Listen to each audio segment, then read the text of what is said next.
What's up, YouTube? It's your boy Name. I'm back on a reaction video right now. 6ix9ine news. Before I get into this reaction video, I want y'all to like, comment, subscribe, and turn notifications on to know I have a reaction video. Other than that, let's get into the video. Check it out now. Holy shit! Now 6ix9ine may have got the get out of jail free card based on the wiretaps that the feds got. Now, the feds got wiretaps between Shotty and another guy, Mel Murder or whatever. And basically, in this wiretap, they're planning on, super violating, or whatever that term is, or whatever it means, you could be the judge, super violating 6ix9ine.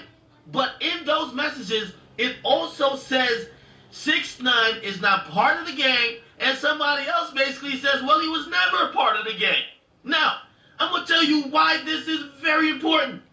6ix9ine is literally, essentially only charged because he was supposedly a 9 Trey Blood who was rich and famous, who was funding gang activity.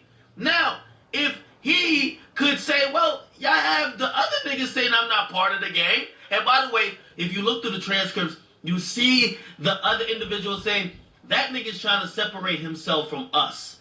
And I guess that must have been a thought among everybody, knowing that the walls were closing in and knowing that the feds might be on the way or some type of police activity. Because why else would 6ix9ine just randomly start separating himself from them?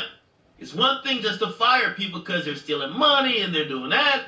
But when you're separating yourself from your own gang, allegedly, you're saying, fuck this and what is that and I made this. A point could be made that they all knew this was coming and they were watching 6ix9ine trying to distance himself from them, and they were saying, fuck it. Listen, if he's going to do that, we got to violate him. Now, if you read through the messages, and I'll just read the transcript real quick. Jones, that's the person I believe is Mel Murder, and they're saying, 6ix9ine's trying to dry snitch at the same time, homie, but he keeps saying, fuck Treyway, fuck that, and nigga, Treyway ain't no nigga, Treyway, fuck Treyway, and then this is where Shotty supposedly comes in, laughing and saying, I'm gonna feed him though, okay? And I don't know what that means. You guys can be the judge. But then the other guy says, yo, what you doing? I don't even want to talk on the phone. Homie, we got to meet up and talk. Then you hear somebody says, yo, 6ix9ine is definitely humiliating Shotty right now. And then you hear the Jones guy, he says, yo, that's what he's trying to do. He's trying to do it. He's trying to separate himself. Somebody says, that's cool. Now he got to get violated. Then you hear the person who was talking to him along say, yeah, super violated, super duper.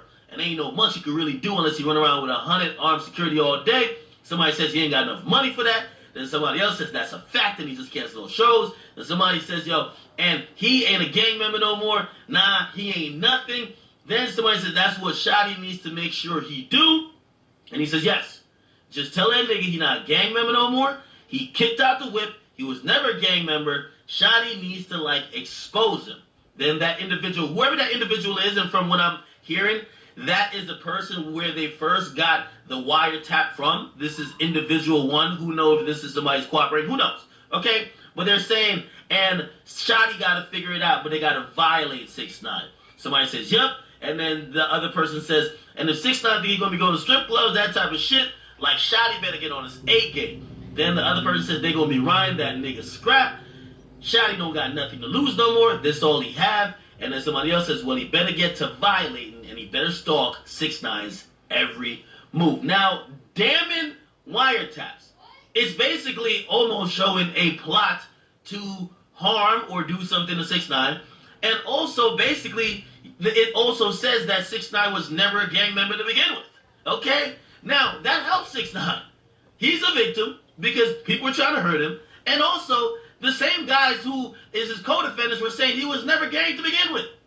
That's almost a get out of jail free card for 6ix9ine. Do I think he gets off the hook completely because of that? No. But it helps his defense a lot. And it could be a sign for more to come that maybe he's not going to be getting all these 20, 30 years like people thought everybody in this case would be getting. Okay? We'll see what it is, but as this unfolds, the prosecutor is unveiling more and more info that makes their case stronger, and of course the lawyers are then taking that information and trying to figure out how they could best help their client. I'll keep you guys updated, but I can't keep you updated if you're not subscribed. Hit the subscription. That's the end of that video. my takes on this video. I think he might gotta do some years, but he get off on them other charges. They might take half of the charges off 6ix9ine. I even called it. I said 6ix9ine nigga. I said 6ix9ine was not. He not about that life. I said 6ix9ine wasn't a gang. Really with that gang. And then called it, and I was right. But before I end this video, I want y'all to like, comment, and subscribe. There's another reaction video, and I'm name and I'm out. Bye, y'all.